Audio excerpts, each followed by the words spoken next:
This month in the explorations at Urban Sadhu, we're going to explore, is yoga political?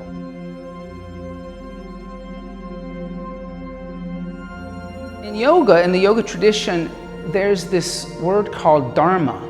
And dharma is our righteous duty. I am a nurse at a hospital. It's my duty, my obligation to take care of the patients. Patanjali in the Yoga Sutras, he helps us find dharma through yamas and niyamas. That moment when the yogi has gone beyond their wants, their personal desires, their needs.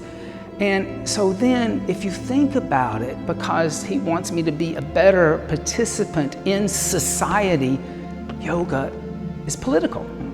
But in India, still used very much as a textual idea of how to live yogically is the Ramayana, and the story of Lord Rama and his dealings as a prince, dealing with his people, and having to deal with the politics of the day. How does a young man who is put in a very precarious situation deal with the politics with his people and do it with grace and through dharma? So a second book that is a very powerful yogic text about the politics of yoga.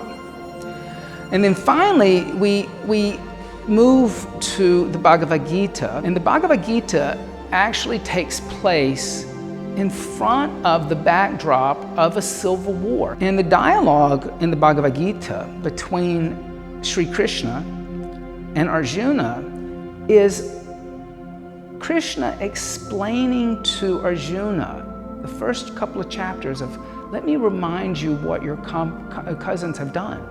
He says, calm your mind and give all your efforts to me, and then act, fight.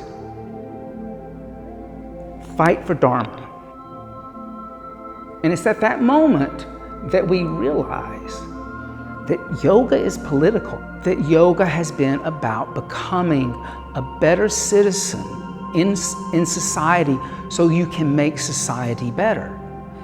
If that doesn't happen, then what's the point of yoga? The politics of yoga involves two things. One is the surrendering of those fruits of the actions. Don't expect anything of it. Give it to a higher power. Give it to something other than yourself. It may take generations for my actions to actually make a better world. I may not experience it. That's why I'm giving those actions away. But I want others to experience something better than what I'm experiencing. And so that becomes political, and it becomes it's not a short-sighted vision. It's a very long vision of the politics of yoga.